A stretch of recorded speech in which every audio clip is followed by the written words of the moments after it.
हाय। आज मैं बात करने वाली हूँ प्रोजेक्ट पैन के बारे में। जो प्रोजेक्ट पैन है हमारा, ये देखो कुछ इस तरीके से लगता है, जिसमें कि मैं आपको प्रोडक्ट रिव्यूज़ भी दे देती हूँ कि कैसे वो प्रोडक्ट्स काम कर रहे हैं। और प्रोजेक्ट पैन में मैंने कितनी सारी चीज़ें एम्प्टी कर दी हैं विदाउट बीइंग वेस्टफुल। सबसे पहले बात कर लेते हैं, जो मुझे सबसे सामने सामने दिख रहा है are these two shampoo and conditioners. और शायद इसका मेरा और भी वेरिएंट है मेरे पास। तो ये सारे वेरिएंट्स हैं मेरे पास इसके। ये दोनों शैम्पूज हैं। These are herbal essence rosemary shampoo and ये है मोरक्को कंडीशनर एंड शैम्पू। तो ये सारे मैंने खाली कर दिए हैं एंड अब मेरे पास बस एक एक कंडीशनर वाली इतनी बड़ी बॉटल रह गई है एंड सारे शैम्पू मैंने खाली कर दिए। एक ये वाला शैम्पू ऑलरेडी इन यूज है। No backups.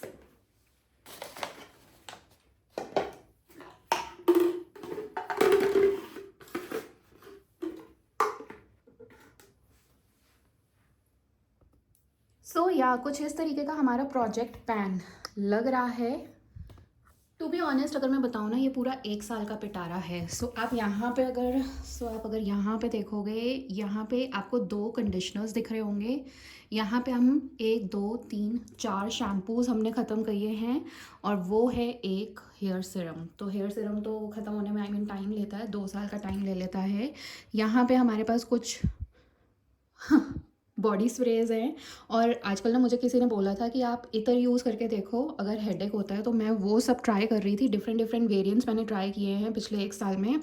फाइनली मुझे मिल गया है कि अब मुझे कौन सा वेरिएंट अच्छा लगता है, वो अब मैं रीऑर्डर करती हूँ। और इतने सारे वेरिएंट्स मैंने ट्राई करके ख़त्म किए हैं। ये हो गया हमारा परफ्यूम का पिटारा, जो कि ख़त्म हो चुका है। ये एक्चुअली मेरा नहीं है। और यहाँ पे है हमारे पास face wash, rose water, 2 sunscreens and यहाँ पे 3 हमारी क्रीम्स हैं। एक फेस वॉश मेरा 1 साल में ख़त्म हुआ है। 1 साल तो नहीं, मतलब 6 महीने में ख़त्म हुआ होगा। अभी 2 इन प्रोसेस लगे हुए हैं, एक for the dry skin and एक for the oily skin, combination skin. यहाँ पे ये लैक्मे की पूरी की पूरी पीच मिल्क ख़त्म हो गई है। सीटाफिल की हमारी मॉइस्चराइजिंग क्रीम ख़त्म हो गई है और इसको ख़त्म होने में टाइम लगा है 3 साल का। क्लिनिक मॉइस्चर सर्ज यूएस से मंगवाई थी ये मैंने। पूरा पूरा बड़ा टब है। इंडिया में ये इतना साइज़ अवेलेबल नहीं होता है। This is the full size. $100 का ये वहाँ पे रिटेल होता है। और दिस इज़ द पेस्ट। अब मैंने बड़ी वाली 1+1 वो जो पेस्ट होती है ना, ऑफर्स वो लेने छोड़ दिए हैं। अब फाइनली मैं वो वाली पेस्ट लेती हूँ जो कि जितनी यूज़ होनी है और ख़त्म हो जाएगी। आते हैं हमारे मेकअप पे। तो ये सारा जो मेकअप प्रोडक्ट आप देख रहे हो ना, दिस इज़ ऑल एक्सपायर हो चुका था, मुझे ही नहीं पता था एक्चुअली। ये जो था ना, ये देखो 2023 में एक्सपायर हो चुका है। तो ये सारा एक्सपायर हो गया था, तो मैंने फाइनली निकाल दिया है। This is what I have finished. और साथ ही में मैंने कुछ फाउंडेशंस भी ख़त्म कर दिए हैं, जो मैंने निकाल दी हैं फाइनली। अब मैंने ज़्यादा बॉटल्स वगैरह परचेज़ करने की बजाय ये रीफिलेबल पैक्स में लेती हूँ, जो कि मैं रीफ़िल कर लेती हूँ पंप बॉटल में, जिससे कि अगेन आप थोड़ा प्लास्टिक वेस्ट कम करते हो और ये आपको थोड़ी इकोनॉमिकल भी पड़ती हैं, बजाय कि आप बार बार बॉटल्स रीपरचेज़ कर रहे हैं। अब अगर मैं इसमें से आपको जल्दी से प्रोडक्ट रिव्यूज़ बता दूँ ना, तो किस तरीके की हैं। ये के ब्यूटी की लिपस्टिक्स हैं, bullet lipsticks. I love the formula. अगर आपने के ब्यूटी की लिपस्टिक्स लेनी है ना, गो फॉर देम, बहुत ही ज़्यादा अच्छी है। स्मैश बॉक्स का primer water is very very nice. और ये है मैक की strobe cream. This is one of my favourite, all time favourite. इसको मैं अपने ट्रैवल पे भी यूज़ करती हूँ और ये कहीं बच नहीं होती है। ये बहुत अच्छी स्ट्रोक क्रीम है, आप इसको डेली भी यूज़ कर सकते हो। Now this is Sensodyne paste. इसके बारे में तो मुझे बताने की ज़रूरत नहीं है। क्लिनिक मॉइस्चर सर्ज, इसका मैं आपको छोटा सा रिव्यू दे देती हूँ। ये हर स्किन टाइप को सूट नहीं करती है। 72 आवर्स हाइड्रेशन ये बोलती है एंड एक्चुअली ये 72 आवर्स की हाइड्रेशन प्रोवाइड करती है आपको। अगर ड्राई स्किन है ना, go for this cream, you are not going to regret it. But ये अल्ट्रा प्राइसी है, the only downside is this. तो इसके आपको और भी वेरिएंट्स मिल जाएंगे, बट ये बहुत अच्छी क्रीम है। अगेन हर स्किन टोन को सूट नहीं करती है। मैं जब जब इसको यूज़ करती हूँ मुझे एक्ने हो जाते हैं। लैक्मे पीच मिल्क, ये आप स्किप भी कर सकते हो, ठीक ठीक क्रीम है। अगर बहुत ज़्यादा ह्यूमिडिटी वाला वेदर है तो यूज़ कर सकते हो। दिस इज़ सीटाफिल की moisturising cream. Dry to normal skin है, सेंसिटिव टाइप, 48 आवर्स हाइड्रेशन। ये काफ़ी अच्छी क्रीम है एंड एक्सपेंसिव भी है एक्चुअली। ये इतनी सी क्रीम 600 रुपीज़ की रिटेल होती है। ये जस्ट इतनी सी ट्यूब, मतलब आप देखो मैं तो ट्यूब्स भी कट कट करके यूज़ करी हुई हैं। पूरा का पूरा प्रोडक्ट मैंने ख़त्म किया हुआ है। इवन ये सनस्क्रीन्स वगैरह, ऑर्गेनिक हार्वेस्ट का SPF 60 सनस्क्रीन बहुत अच्छा सनस्क्रीन है, टैनिंग नहीं होने देता है। डॉट एंड की का SPF 50+ सनस्क्रीन, ये ओके सनस्क्रीन है। आप बहुत ज़्यादा जो एक्सट्रीम यूवी रेज वाली एरिया होता है ना, वहाँ पे इसको यूज़ नहीं कर पाओगे, ये इफ़ेक्टिव नहीं होगा। ओके, ये वाला जो रोज़ वाटर है ना, इसकी मुझे खुशबू बिल्कुल भी अच्छी नहीं लगी। मैंने एक दूसरा वाला ट्राई किया है जो कि एडिबल रोज़ वाटर है and I love the fragrance. उसकी फ्रेगनेंस 1 साल के बाद भी इंटैक्ट है। एडिबल है वो वाला, तो वो फूड में भी डल सकता है, दिस इज़ नॉट फूड के लिए, बट इसकी जो फ्रेगनेंस है ना, वो बड़ी आर्टिफिशियल फ्रेगनेंस है।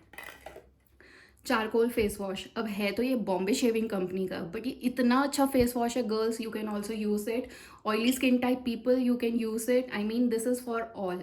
और ये ख़त्म होने में अराउंड 1 साल का टाइम लग गया था, बिकॉज ये फेस वॉश तभी यूज़ होता था जब स्किन को बिल्कुल डीप क्लीनिंग की ज़रूरत है, ये तभी यूज़ होता था।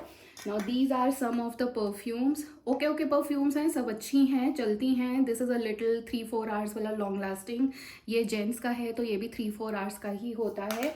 एंड बाकी ये सारे के सारे आप इतर यहाँ पे देख रहे हो, तो वो तो पर्सनल चॉइस होती है।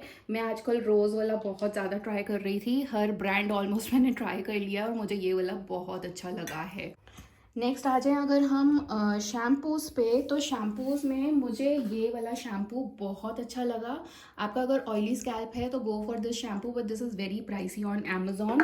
ऑल्टरनेटिवली आप ये वाला शैम्पू भी यूज़ कर सकते हो, जो कि हर्बल एसेंस का आर्गन ऑयल ऑफ मोरक्को का शैम्पू है। These are actually paraben free shampoos, तो ये काफ़ी अच्छे शैम्पूज़ हैं। नेक्स्ट है लव ब्यूटी एंड प्लैनेट का शैम्पू। ये भी बहुत अच्छा शैम्पू है, एकदम ऑयली स्कैल्प को बिल्कुल क्लीन कर देता है और ये थोड़ा इकोनॉमिकल भी है। अगेन ये भी स्किन फ्रेंडली है, वीगन है और नो पैराबेन्स वाला है। ये शैम्पू भी अच्छा है, खादी नेचुरल्स का आंवला भृंगराज नेचुरल शैम्पू है, मुझे ज़्यादा बताने की ज़रूरत नहीं है। गुड शैम्पू, आप रेगुलर यूज़ के लिए भी यूज़ कर सकते हो। मैं इसको once in a week use करना पसंद करती हूँ, या फिर जब मैंने बालों को ऑयल किया होता है तब इसको यूज़ करना पसंद करती हूँ। Next are the conditioners. ये कंडीशनर ठीक है, आ गया था ड्यूरिंग ट्रिप, ले लिया था। अदरवाइज जो मैं कंडीशनर परचेज करती हूँ आजकल, वो ये वाला कंडीशनर है। दिस इज़ हर्बल एसेंस का argan oil of Morocco conditioner. Awesome conditioner, ये अगर मिल जाए ना ले लेना, इसके लिंक्स मैं आपको दे दूँगी। अगला है ये ट्रेसेमे का ultimate gloss serum, hair serum. So ये आप स्किप भी कर सकते हो, इसकी जगह आप लॉरियल पेरिस का सिरम यूज़ कर सकते हो, वो काफ़ी ज़्यादा अच्छा है। मेरा इवन वो भी ख़त्म होने वाला है, बस 3-4 पंप रह गए हैं, तो वो बॉटल भी मेरी ख़त्म हो जाएगी। उसके बाद अब मैं न्यू रीपरचेज़ करने वाली हूँ। एंड फाइनली इतने सारे हेयर प्रोडक्ट्स आपके 1 साल में ख़त्म हो ही जाते हैं, 1 साल या 6 महीने में ख़त्म हो ही जाते हैं, जब फैमिली में सब लोग यूज़ कर रहे हों। And these are all the products that we have used up in last 1 year। आज का ये प्रोजेक्ट पैन 2025 या 2026 मैं आपको जब भी शेयर कर रही होंगी आपको पता चल ही जाएगा, because this is almost the end of the year. मुझे नहीं पता मैं इस ईयर में शेयर करने वाली हूँ या 2026 में शेयर करने वाली हूँ। So this was the project pan of my entire last 1 year. And मैंने बहुत जल्दी क्विक रिव्यूज़ भी आपको दे दिए हैं। जो प्रोडक्ट्स अच्छे हैं उनके लिंक मैंने डिस्क्रिप्शन बॉक्स में डाल दिए हैं, you can definitely go check it out if you are looking out for some new products. I will catch you in my next video. Subscribe, like, share and comment. Channel नया है तो उसको थोड़ा support दो।